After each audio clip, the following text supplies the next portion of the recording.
right, y'all. Welcome back to the Talon. Yep. And today, we have another very special episode. Probably my favorite of these preseason position rankings. Today we have Top 10 outfielders. This isn't just each specific position in the outfield. It's all the outfielders combined. So left field, center field, and right field. most stacked list we'll have. Oh yeah, I mean it's obviously the most stacked list and most stacked position in baseball. Period. So this is our most stacked list in sports. yeah. I think I could agree.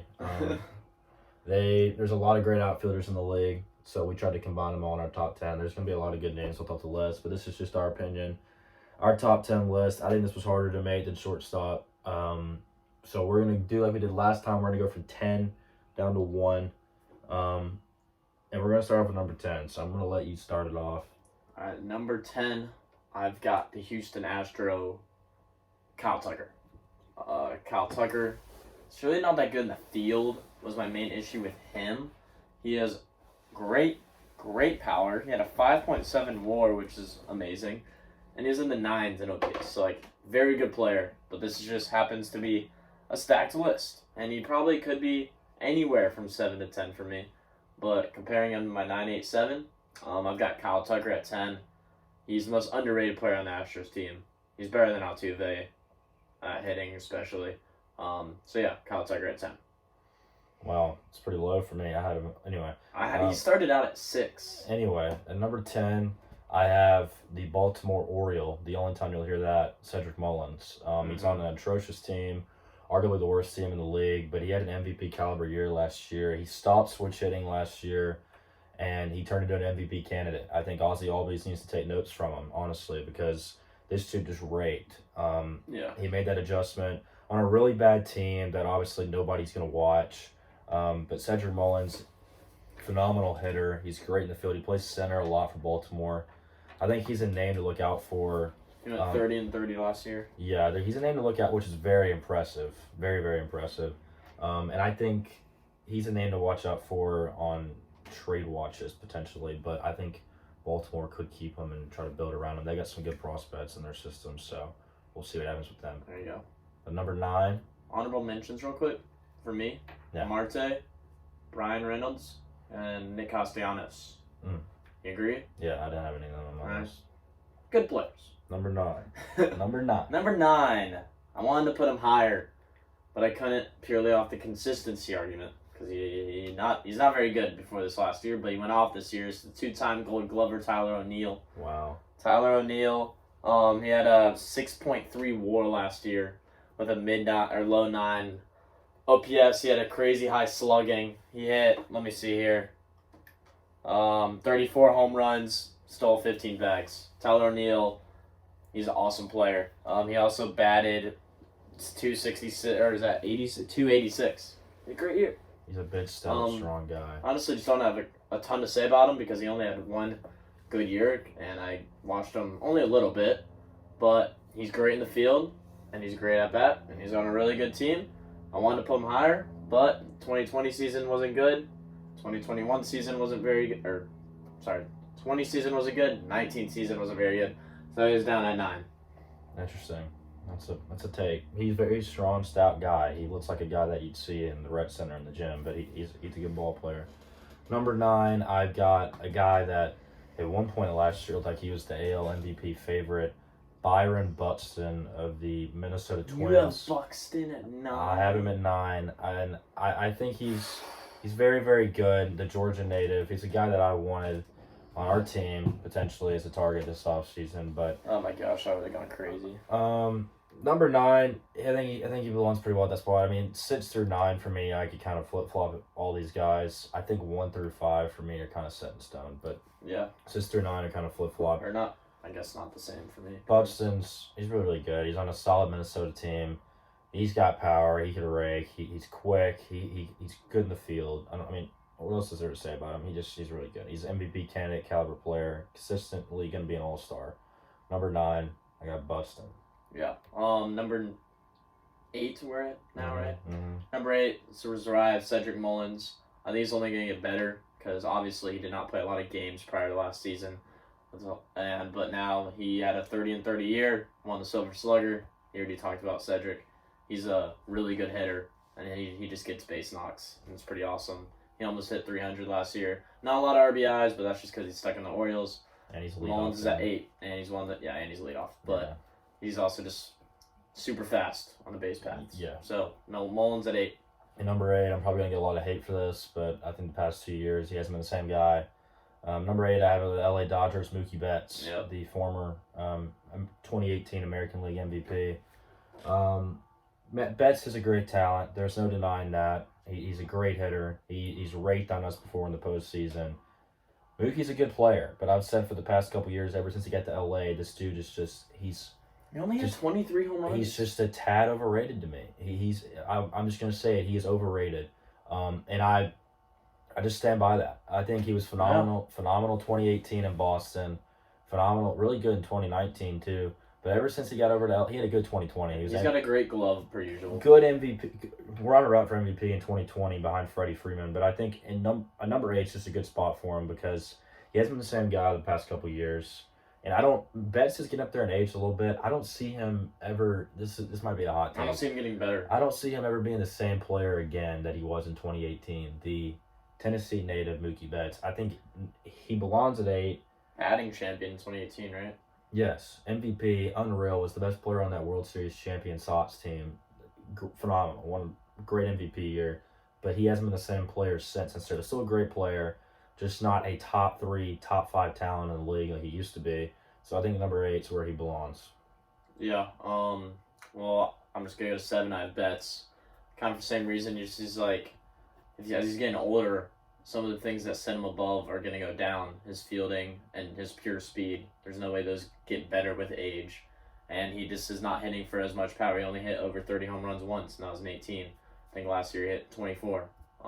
Year before, in 19, he hit 29. So, he's obviously really good. Being at 7 or 8 on this list means you're a top 30 player still. Yeah. So Betts is awesome, but he's just not better than the 6 guys we have above. So I agree with you on those fronts. Yeah, 6 through 9 is really debatable for me. And number 7, I might get a hot take for this one. I might get some heat for this one. Oh my gosh. But number 6, Adam Duvall. No, number 7, a guy that I think is gonna be an MVP candidate for the White Sox for years to come. Wow, Luis Robert. Luis Robert at number 7. This guy's just got to stay healthy. That's the main thing for him. That's the same thing for Eloy. It's the same thing for all these White Sox players. They just can't stay. They got to stay healthy. White Sox going to be a contender in the American League for a while to come, and he's a big part of that. Dude, you look at the dude. He looks like he can play ball. He's stout. Yeah. Oh, yeah. He screams a baseball player. He's got so much power. He's great in the field. He's got a really good arm. One of those big prospects that White Sox have had the past few years in their loaded farm system, and he's just really good. He had a solid year last year, but I think the best is yet to come for Luis Robert. I think he's got his best days ahead of him. I think he's just now scratching the surface. This guy, in my opinion, could be a top 5 outfielder for a long time. So he's got that type of potential and talent. So that's why I have him at number 7. I don't have Robert on my list. Really wish I did. I thought about it. Also, I learned how to pronounce his name correctly. Apparently, it's Robert. So Robert without the T. I feel like I've heard of most people say Robert. No, I know, but John Boy talks a lot about it because they're passionate about pronunciations, and it's Robert. Okay. So I'm like, sure. Luis Robert. Yeah. That's just how I'm gonna naturally say it. I can't change it now. He's awesome. He's gonna be an MVP candidate soon. Health is obviously an issue, like it is for all these young guys for some reason. Yeah. Okay, so number 6, this is where I have the New York Yankee, Aaron Judge. Last year he had an MVP case. He got 4th in voting, had a Silver Slugger, was an All-Star, had a 5 WAR. He had a great year. He had a low 9s in OPS. I mean, he hits for power, just short of 40 in a 100 season. He's honestly one of the most underrated fielders, I think. He is amazing in the field. Probably a top 5 fielder for the outfield. Off guys that can also hit. I'm not gonna, you know what I mean. But he's a fantastic player. The only thing, he's gonna get better because he's young. Just the only thing is, he's just not better than the other 5 guys that have above him because outfield's the most stacked list. So, New York Yankee, Aaron Judge at 6. Number 6, I'm a really big fan of this guy. It's gonna be really high. was great. Didn't perform too hot in the World Series, but number 6, Kyle Tucker. Okay. He's just a young, pure hitter. Him and Jordan is just a lethal combo in Houston of guys that could just straight up hit and rake. They're both really, really young. Kyle Tucker, big time prospect that came up in 2019, and he's just been great for this Houston team. He gets straight up hit. I know it's a little weird. He doesn't wear batting gloves. You know, kind of reminds me. I don't know. Kind of reminds me of Evan Gaddis a little bit, but he could hit. This dude's also great in the field, like really good in the field. Kyle Tucker, like he's like a Walmart version a little bit, a better fielder for sure, and he's got really good speed, a lot better speed. But he reminds me a little bit of Soto in that aspect in terms of his hitting. Not quite the hitter, but he's just a really good hitter that's going to hit 300 every year. So that's why I got Tucker at 6, and he was on the AL champion Astros last year. They got to the World Series, so I think that's a pretty good spot for him. Yeah. As I said earlier, Tucker at 10, but Tucker is underrated on like he gets steals too. Yeah, he's really good at running, like you just said. Number 5. Mm-hmm. Number 5. This is where I have Byron Buxton. I think if he can just stay healthy, he's an MVP, top 5 for the AL. Now he has Correa with him. It's gonna be really fun to watch them. Honestly, he's a Platinum Glove winner. He's definitely the best fielder in center field we have in MLB. But it's just health is an issue. What? Kevin Kiermaier, I don't know. No, I have Buxton. But we got, he's going to hit for 300. He's going to have a slugging over 500. Like, Byron Buxton is just amazing. He'll probably get, like, what did you say? 25, at least 25 steals in a season. Yeah, if he stays healthy. Yeah, if he just stays healthy. Buxton, oh my gosh, if he could just have a healthy year, I would love that. But yeah.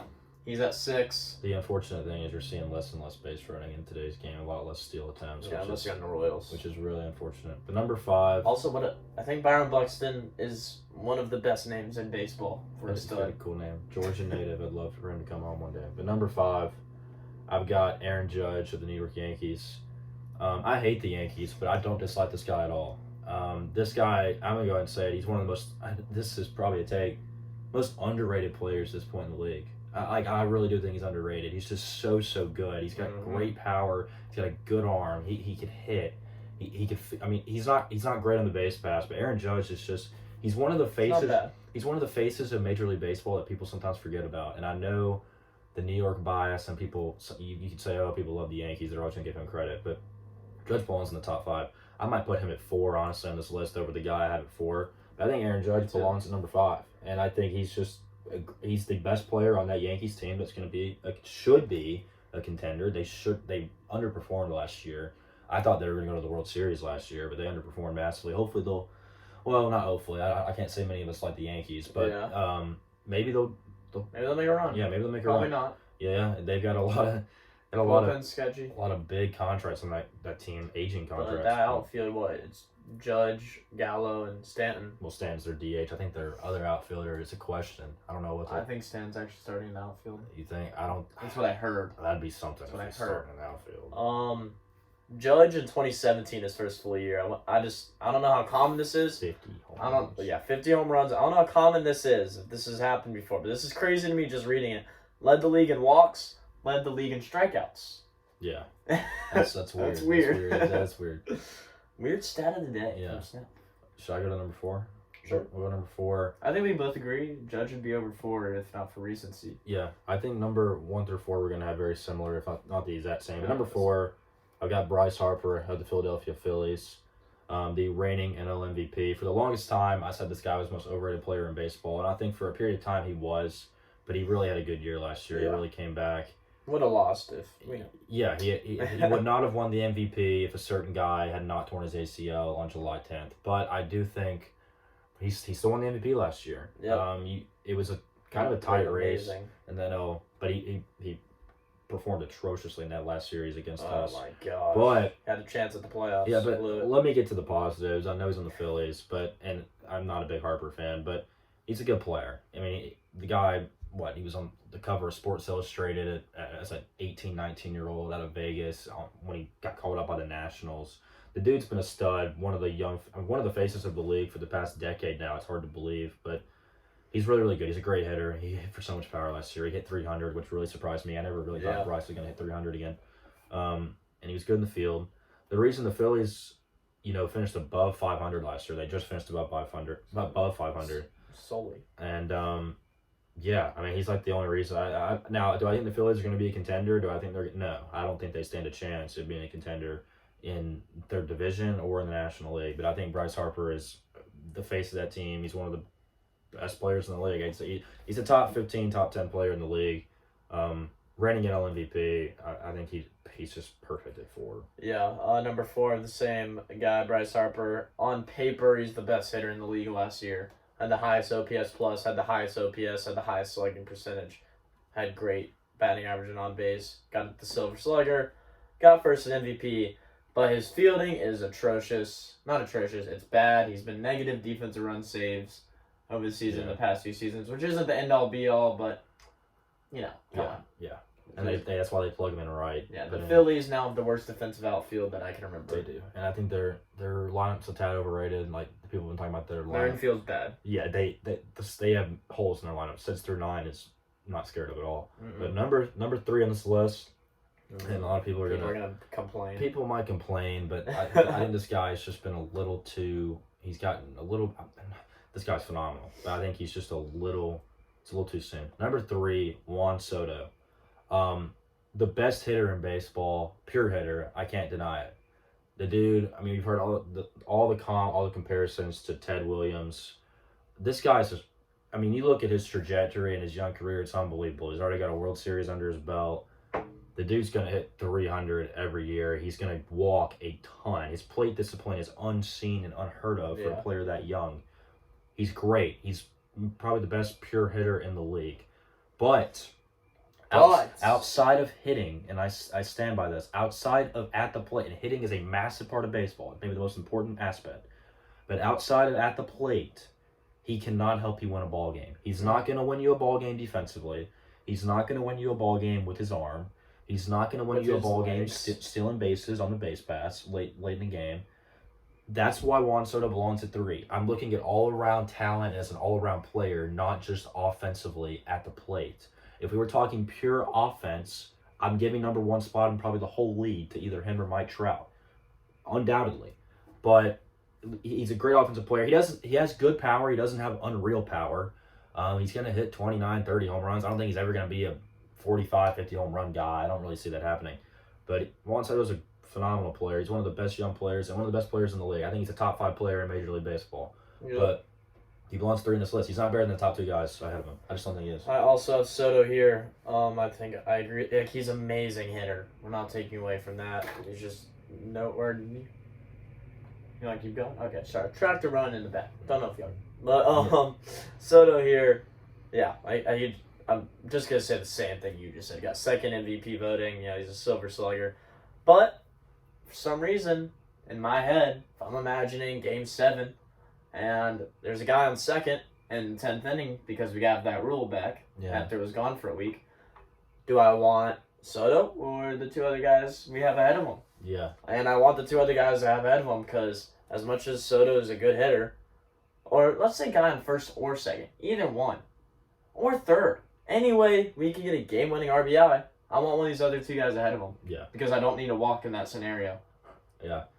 All right, number 2, I could talk Number 2, I could talk all day about this guy, my favorite athlete probably of all time. And number 2, from the Atlanta Braves, Ronald Acuna Jr. I think honestly, I think this guy has a very good argument for the best player on the planet right now, but I'm going to put him at number 2 just because Trout's been so good for so long.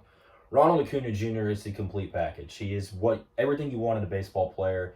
He does not have a weakness. He does everything phenomenally well, above average everybody else. He's an unreal hitter. He's got crazy effortless power. I've never seen just so much effortless power out of a guy, especially with his stance. Unreal. He's got top-tier speed, elite speed. He's going to steal 40 bags, 50 bases if he wants to a year. That's unheard of, especially for a guy with that much power. He's great in the field. Great defensively. He can win a Gold Glove easily, multiple. He's got one of the best arms in Major League Baseball. You combine that with his top power, his great contact. Great contact on the barrel. He hits balls harder than about anybody. Right, yeah. He hits balls harder than any other player in the league. And you look around. Does he have a weakness? I mean, I've said he does not have a weakness.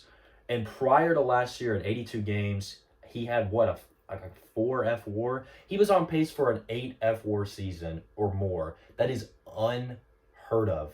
Absolutely unheard of. He was going to run away. He would have ran away with the NL MVP last year if he didn't tear his ACL in July, and it's unfortunate. He got off to an insane start. He's going to hit 280 plus every year. If he stays healthy, he's going to hit 40 home runs every year. He's going to steal 35 plus bases. His slugging is going to be around 1,000 or above, or his OPS, excuse me, is going to be around 1,000 or above. Slugging is going to be about 650. Yeah, his OPS is going to be around 1,000 or above every single year. This dude, he's one of the few players that has GOAT potential. He could go down as one of the best players this game has ever seen, and that's why Ronald Acuna Jr. is number 2. I think you make the argument for number 1. I think it's perfectly at number 2 because of Mike Trout's track record. Yep, Acuna, I'm not going to go on because he just said it all. But I don't know if he'll ever be consistent above a 1 dot OPS. I think he will, like, several times. I don't know if that'll be consistent every year. He'll be right next to it. He'll be above a 950. He's got to fix some of his strikeout stuff. He's got to get better. He's getting a lot better with that. He's getting better every year ever since Chipper got hired. Yeah. He's getting better every year. And you may think we're dumb for putting Acuna above Soto. But we're telling you, give this guy a full healthy season. He's going to be nuts. He's going to set records. He's going to make history. And now he's driven. He has guys around him that want to win. He is going to be one of the best players we've ever seen. He's the best player on, I believe, the favorite to win the World Series this year. Yep. And I think he's going to win an MVP. This guy's phenomenal. I think when you look at it, all-around player, he's just an all-around better baseball player than Juan Soto. He is, and that's why we have him above him number 2. Number 1, we have the 3-time MVP, the Rookie of the Year, the 9-time All-Star, the 8-time Silver Slugger, the 2-time All-Star MVP, Mike Trout. Yep. For the Angels, finally has a team around him. Maybe. Can we see Trout in the playoffs? Maybe. We don't know. We don't love all the Angels moves. We don't love getting Noah Syndergaard. But, they're hired to do that. The crazy thing is he only has 1 career playoff hit and 1 career playoff game, which is unreal. But Mike Trout has the argument to go down as the greatest player of all time in terms of talent. I mean, he's that good. He's been the best player in baseball since probably 2012, 2013. By the way, that's almost 10 years ago now, by the way, it was 10 years ago. So gosh, I'm looking at his just baseball reference. Trout's, he's the best player of this generation, and there's no denying it. That's why we have him at 1. And I know he was hurt last year. He's been hurt a little bit recently, but when this guy's healthy, I mean, he's just so much fun to watch. And it's unfortunate. I know people talk about his talent getting wasted in Anaheim, but I think maybe they could make a little run. I don't know if they have the team yet. I don't think they have the pitching, but you can't deny Trout's greatness. I don't even think I need to go into detail. He's number 1 on this list. Yeah, I mean, from before his injury proneness from 2019 to 2011, he was the best hitter every single year. He still is if he can stay healthy. He's always going to have above a 1 dot OPS. Mike Trout, yeah, he's the best player that there's been since we've been alive. I agree. So I think that wraps up a pretty good list. I think that's pretty. Let us know if you disagree. Pretty spot on, but let us know in the comments. Oh my gosh, he had 49 steals in 2012. Yeah, let us know in the comments because I think this is a pretty dang good list. But that's probably our most interesting list, the outfield position ranking. So I think we did pretty good. Let us know